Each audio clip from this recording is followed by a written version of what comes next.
You're listening to Carbon Removal Newsroom, a weekly show about current events in the world of carbon removal, from technology and innovation to policymaking and job growth. Brought to you by Nori, the carbon removal marketplace.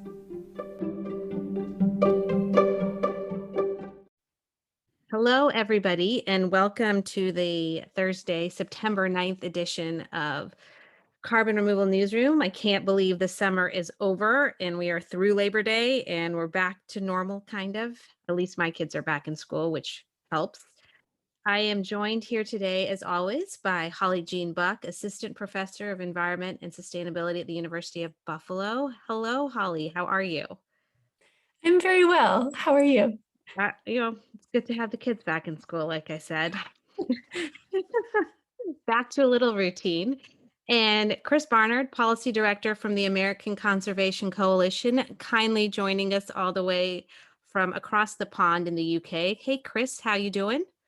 I'm good. You managed to say all those words that are very similar without stumbling. So progress. Yeah, that's right. I'm getting better. It's only taken 6 months.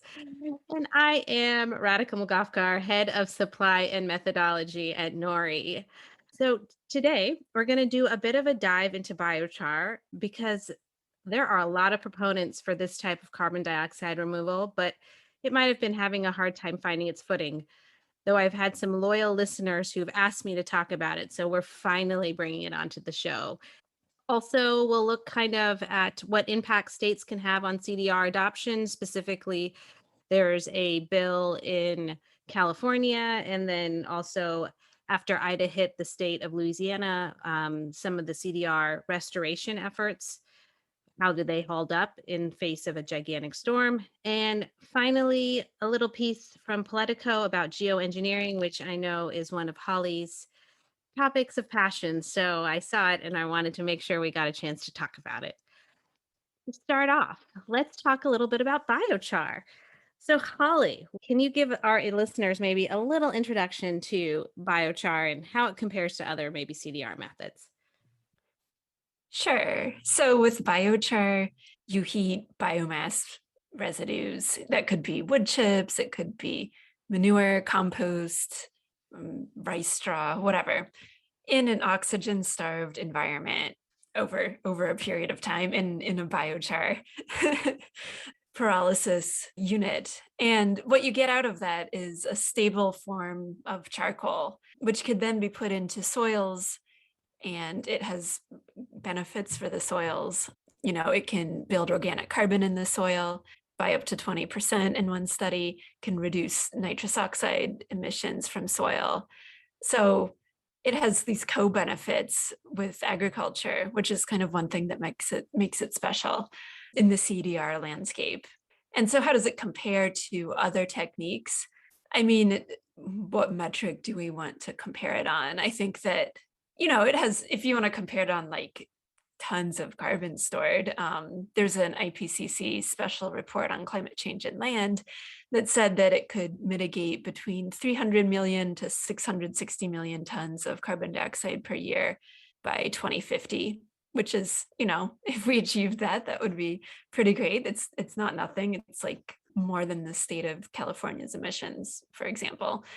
Cost is probably the main thing that's resulted in its lack of adoption, but we could say that for many CDR techniques.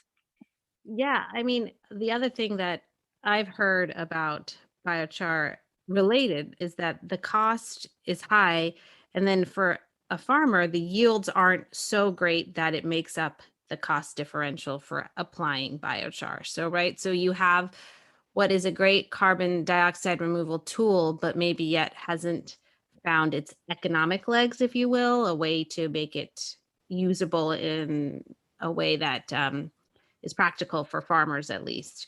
So, Chris, what do you think? Do you think there's a market out there to use it? How would you propose to get it more acceptable or more used within the population? Because it sure has some very passionate proponents, but it's not really broadly used right now, I would say.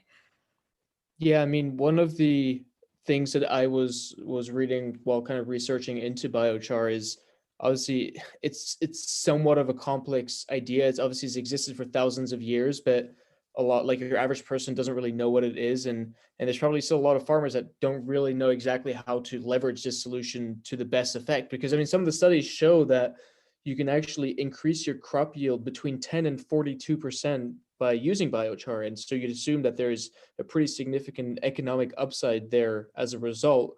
But apparently, a lot of farmers and people kind of that would benefit from this just don't really grasp the potential of it, nor the techniques on how to use it. And so one of the things that I'm particularly excited about with this bill that passed the Senate recently, the Growing Climate Solutions Act, is that it would direct the U.S. Department of Agriculture to actively have technical training and assistance for farmers to learn how to implement techniques like this. And obviously for the Growing Climate Solutions Act, it can be from like cover crops to no-till farming, but then also include things like how do you actually produce biochar and how do you use it to its maximum effect. So I think that's a really, really good step in the right direction. And I think additional funding for programs specifically for this would be very beneficial because as I said, like the crop yield growth is very significant. I think the potential is huge and it merits investment. So on a side note, just curious how the Growing Climate Solutions Act is going right now. I haven't heard much. Is it stalled in the House? Any late breaking news about that, Chris? So it's passed the Senate and it still hasn't been brought up for a vote in the House yet. And I know that we as an organization have been working with some people, especially on the Republican side, that have had some doubts about it to try and get them over the finish line to support it. But we're cautiously optimistic about it. Cool. Back to biochar, the subject at hand. So, Holly, what do you see as other things maybe the government or local organizations can do to help foster fairly mature techniques like biochar and get them more into the mainstream? What do we need to be thinking about? Yeah, I mean, right now, the market in the US for biochar is kind of a boutique market. I might say I've heard figures like 50,000 tons a year. So, there's some producers, I think a growing number of producers that are passionate about biochar, but the government really has a few different roles. One is just in education, in spreading the word, helping farmers, but also with helping farmers with the startup costs of learning. It's not just learning, but having some initial programs that help them get going. And then we can think about demonstration scale or even larger scale facilities. We can think about loan guarantees. There's some programs under the Department of Agriculture that, are with kind of biofuels, but also include bio-based products. Biochar can fit into a couple of places here and there, also within state grants, but we really need to up that support too. And then also research and development funding. Yeah, well, one of the things that I think about is the fact that right now there's not a very cost effective way of measuring the amount of biochar, additional carbon that biochar sequesters in the soil. So hopefully I'll get this right. Anybody who's a scientist out there, and please correct me if I'm wrong, but biochar kind of sequesters carbon in two ways. It sequesters the actual biostock that's used to create the biochar, which is one type of carbon removal. And then when it's put in the soil, there is what we believe is an increased amount of carbon sequestered by the soil. So there's almost a twofold carbon removal. And at least from our study and work, we haven't found very effective methods of measuring that second piece of carbon sequestration. So I think that would also help in terms of being able to monetize biochar. That being said, both Vera and the Climate Action Reserve have both proposed protocols for biochar that would create carbon credits for users of it. Additionally, Puro, which is based in Europe, has a full biochar protocol out there. So it's definitely gaining traction, I would say, and I'm hearing a lot more about it than I did even maybe 6 months ago. So I think it's really exciting. Anything else we want to talk about with biochar? I'll just add two very quick things. The Yeah. first one is that there was this study by the University of South Wales published just last month showing that the average carbon removal of soil is about 3.8%, and biochar could push that up to about 20%. And so as much as it might be kind of technically difficult to calculate each plot of soil for how much it actually additionally removes, using those kinds of baseline figures from various studies might be a good way of kind of estimating that and taking that into account in a carbon credit market. The second thing I'll add, which to me is kind of one of the big things to bear in mind here, is Holly mentioned that there's about 50,000 tons per year of biochar produced in the US. China does tenfold that, so 500,000 tons a year in China. And the reason why I bring this up is that as we kind of go into the next decades and we increasingly get hit with some of the impacts of climate change, from floods to droughts to storms to wildfires, we need soil that is resilient enough to be able to continue feeding our population, right? And biochar actually has a very significant role to play in that, because it makes the soil more resilient. It allows us to have more nutrients to build, it increases crop yields, etc. And I fear, from a kind of national security perspective, if we allow China to completely dominate that market, that they're better positioned to kind of take in some of these impacts of climate change than we would be. So I think there's like a really interesting angle that potentially some conservatives might be more interested in kind of getting involved in this debate, is that we need to think about ways that we can make our agricultural system more resilient to these impacts of climate change. And biochar would certainly play a role in that.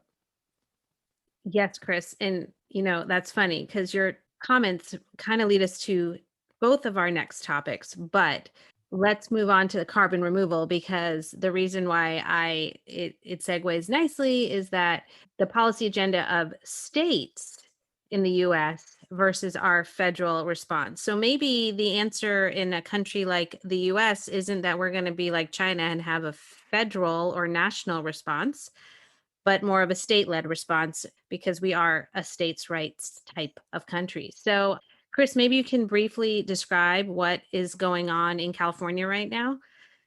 Yeah, absolutely. Well, California has introduced this bill called the Climate Crisis Act, AB 1395, which would essentially mandate that emissions in the state of California be 40% below 1990 levels by 2030, and then 90% below 1990 levels by 2045, which would put them at net zero by 2045.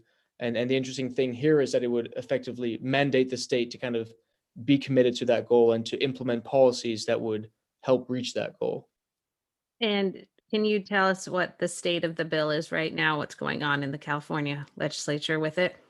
So as far as I can tell, and as far as I've been informed, the California state legislature is set to consider the bill probably by the time that you're listening to this podcast, and that they are optimistic about the chances, but that there's still kind of a few hurdles that need to be crossed for that to happen.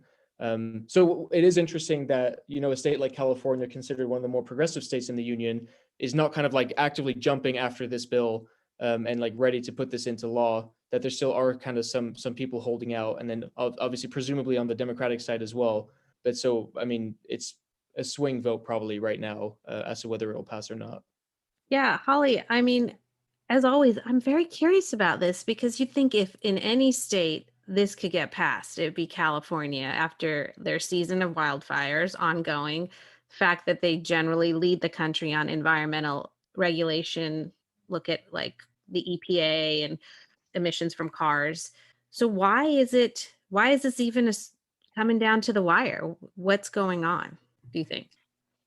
I think there's a few different things. So this bill does something important, which I think that, every net zero plan will need to do eventually, is it has a specific number. It's not just saying net zero, it's saying they're going to reduce greenhouse gas emissions 90% below 1990 levels by 2045, which is something that, New York has its 85%, in our law. Massachusetts did a similar thing. But generally, I mean, specifying that amount of allowed residual emissions is a challenge. 10% for carbon removal or whatever, compared to other jurisdictions, it's pretty ambitious. I think it's a good number, but you could see how, industry might have pushback against that hard limit.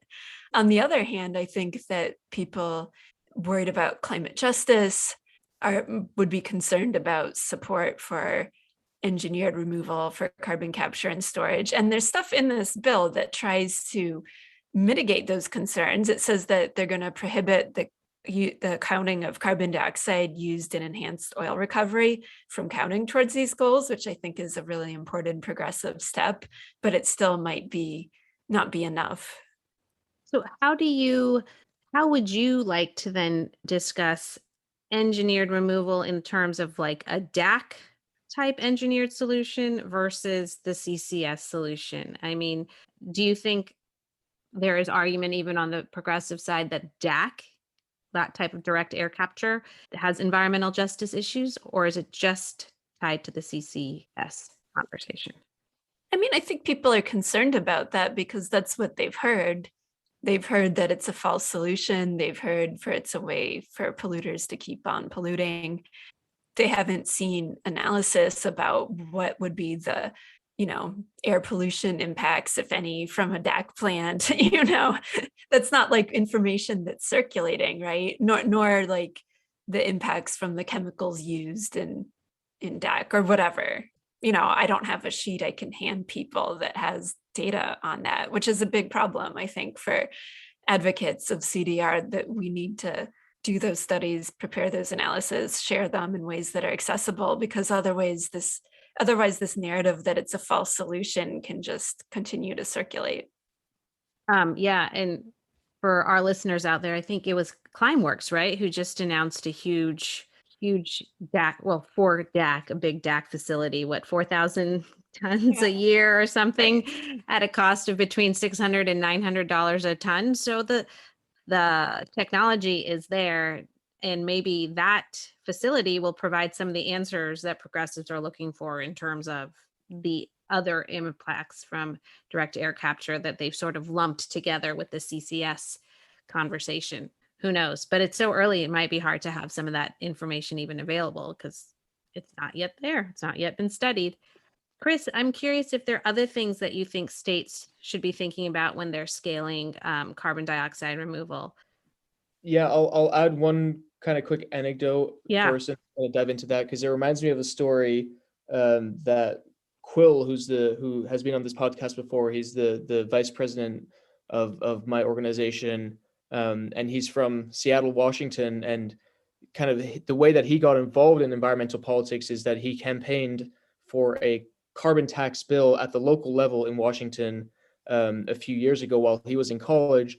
And he might have told you this story himself because he likes to talk about it a lot. But essentially that bill, which would put a price on carbon, was killed by an alliance of climate skeptics and progressives that didn't think it went far enough. And so I kind of see some parallels here with, like, obviously you have industry and agriculture kind of being like, this bill that California's proposing would be anti-agriculture, would like make things more expensive for the average American, Californian, etc. And then you also have the kind of the progressive that say, oh, we can't, like, some of these are false solutions like carbon capture and storage and things like that. So I wonder if it'll kind of be a repeat there where a pretty significant bill from a general climate perspective would be defeated again by, well, some would consider a pretty unholy alliance of people that you might not think would join forces on the same side.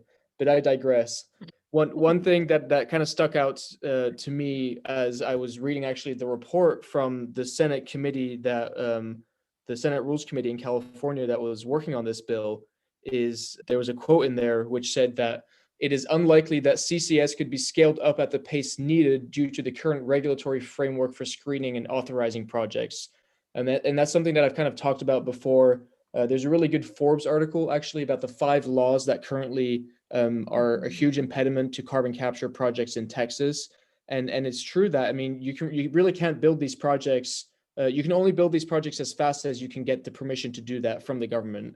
And sometimes that takes years and years and years. And that red tape is really kind of holding back some of these projects. And that's multiple different things, from CO2 being classified legally as a waste product, which makes it a lot harder to build infrastructure for it, to the way that the time it takes for the permitting, to kind of some of the classifications around this stuff. And so it was interesting that even kind of in a state like California, the people that were proposing this bill were also saying, well, we need to look at some of the regulations around this if we want to actually make sure that we can leverage these solutions. And that's the same around the country. So that's something I think that states would have to tackle at the very beginning before they can even start kind of incentivizing some of these solutions, because if there's no regulatory framework that would allow them to unfold, then I don't think it makes much sense to put money into them.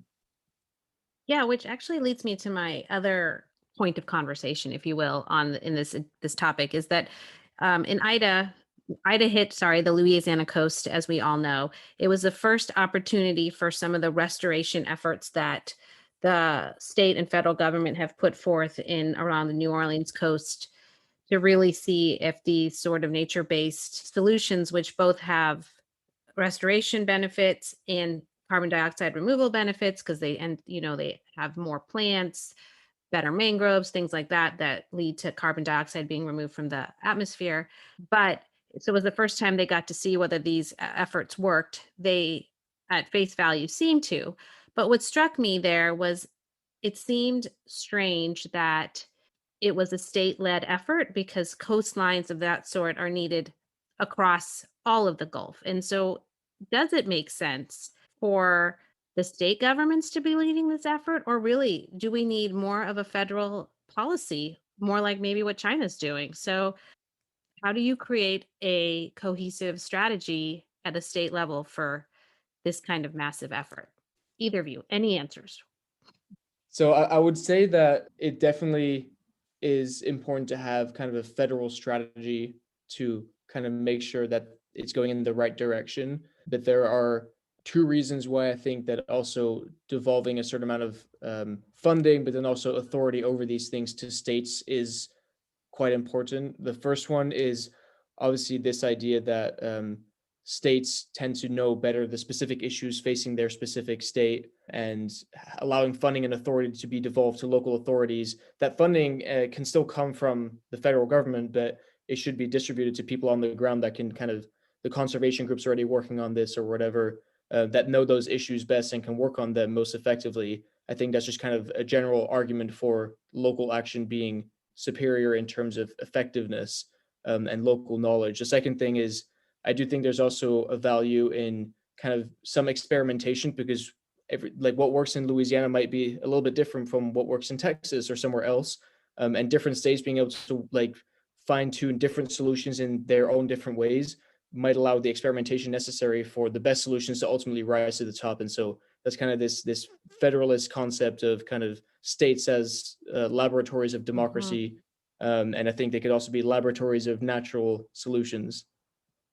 So, Chris, though, I'm curious, in the system you talk about, how you prevent certain states from dominating who have more powerful legislative delegations, louder advocates, whatever you want to say, and you ensure that there is equity between states that may have less power within the federal government. What strikes me is Texas, Louisiana, and Florida should maybe be a coalition working together, because they all are on the Gulf.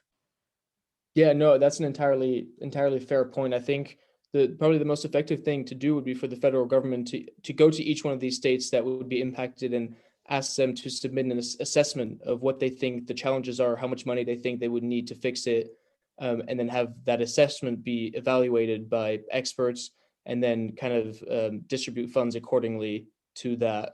Would seem kind of like a fair way to do it.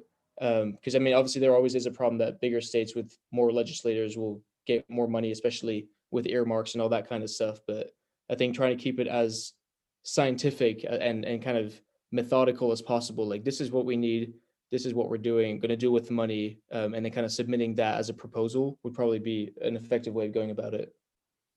Holly, any counter thoughts or additional thoughts? I mean, I think that the federal government could play a bigger role in kind of framing how we start to think about adaptation and carbon removal together. I don't think that many people are thinking about those together, but I wrote a paper with a bunch of colleagues last year called Adaptation and Carbon Removal, and we suggest a couple principles for integrating them, like identifying carbon negative opportunities, prioritizing adaptive value, and choosing and designing projects, but also giving credit So when a community or a city or states implements a carbon negative adaptation measure, they could get credit for the carbon they remove. So thinking about building those wetlands projects, or even thinking about, engineered coastal protection with low carbon concrete or whatever, we should be thinking about how to put carbon removal into adaptation, but also thinking about times when carbon removal projects would maybe conflict with adaptation goals. And if we had a framework like that, I think, we could make more progress.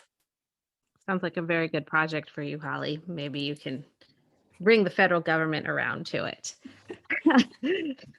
But I am going to turn to our last subject, which is something that caught my eye because, you and I, Holly, had a conversation, a brief one about geoengineering a few weeks ago. So Politico just released a relatively long article, and they have a series right now on the way to COP. And so this is the second in a series of articles leading up to that. And can you tell us what geoengineering is and maybe why there is controversy around it? And how does carbon dioxide removal fit into it? 3 questions all at once. I mean, geoengineering, I think, is kind of made up.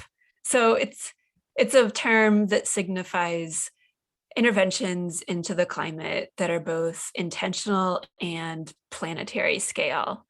So that term, it's been hanging around since the 2000s. I mean, it goes back earlier, but became used more in the late 2000s. And it encompasses both solar geoengineering, or sunlight reflection, basically methods that reflect some amount of incoming sunlight back into space to cool the earth, and carbon dioxide removal. And so people, say, I think quite reasonably, that CDR, carbon dioxide removal, shouldn't be considered geoengineering. On the other hand, people say that, well, if you did it at a large scale, it would have planetary effects on the global climate. So then it could be. And why is it controversial? I mean, I think, we don't know enough about what reflecting sunlight would do to even say whether it would be a good idea. But people are afraid that even pursuing research on that would give politicians and companies an excuse to delay mitigation further. Yeah. So, Chris, the reason why your China comment spurred me to think about this geoengineering piece is that I have read that some people argue, similar to you, like maybe national security issues will spark the interest around sustainability issues for conservatives, that some conservatives, instead of talking about sustainability, you talk about industrial breakthroughs, which maybe geoengineering is or could be. So I was wondering what you thought of that argument as a way to help conservatives along the sustainability path. Yeah, I mean, definitely a focus on things like innovation, the economic potential of clean energy, kind of scientific breakthroughs, giving us a leg up over kind of countries like China is certainly catnip for a lot of conservative audiences that might be more skeptical about sustainable claims. And so, I mean, we talk a lot about kind of the need for innovation in the climate fight and how we can actually benefit from this economically as well. I think geoengineering is something that is so kind of abstract for a lot of people that focusing on that doesn't really make a lot of sense for any audience, really. I mean, my personal opinion is I'm not against experiments, like the Harvard University, like sending up a balloon to like, what is it? They want to throw out calcium bicarbonate to see how it would interact with the air and things like that. I'm not very sciencey, but I'm not against the principle of doing those experiments. But I do think kind of in the long run, we actually kind of know what the technology solutions are that we would need to tackle climate change. And so I think focusing on them and kind of expanding them, for me, that would be like nuclear energy, hydrogen, carbon capture and storage, and obviously battery storage with renewables would probably be a better bet than putting all our eggs in the geoengineering basket. But I'm not against scientists exploring the possibilities there. Yeah, and this brought up another question for me. I mean, I'm thinking, is the fear of geoengineering a little bit like the fear of nuclear energy, where it's a fear we might have to get over to get to the goals we want to get to? I don't know. Maybe it's too early. Yeah, it's possible that it is a similar fear. The thing with nuclear is that we have a track record, and kind of for the amount of energy it's produced, and if you look at the amount of deaths, it's the safest form of energy that's ever existed, and the statistics are very clear about that. With geoengineering, we just simply don't know, and obviously, like you can argue that with nuclear, we also didn't know when we first pursued it that we now have nuclear and it was fine. And I think kind of pursuing that now more would make more sense than geoengineering. But there might be a kind of a fear element there. Yeah, Holly, what do you think? See you nodding. Yeah, it would be kind of ironic if we eventually ended up doing geoengineering because we were too scared to actually deploy nuclear at a scale for clean energy. I mean, I think that there's a dread factor there in both of those technologies.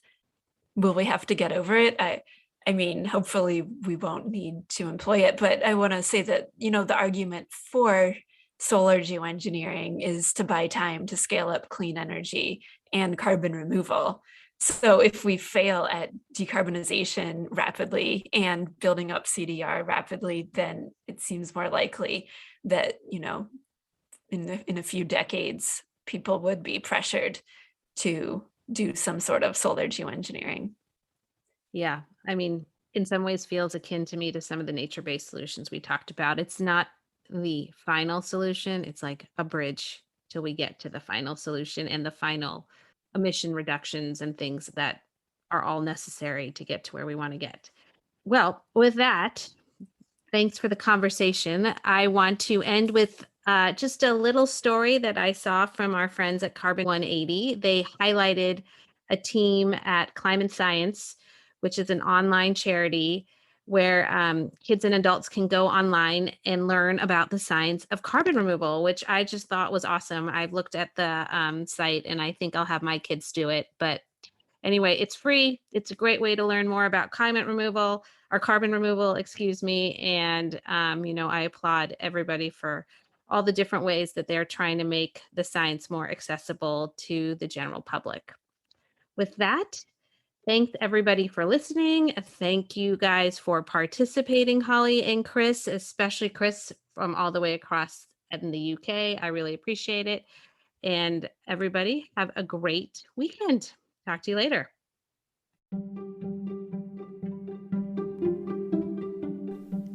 Thanks so much for listening to Carbon Removal Newsroom. If you like the show, the best way you can help us is by giving us a great rating and review in Apple Podcasts, following the show on Spotify, and by sharing the show on social media.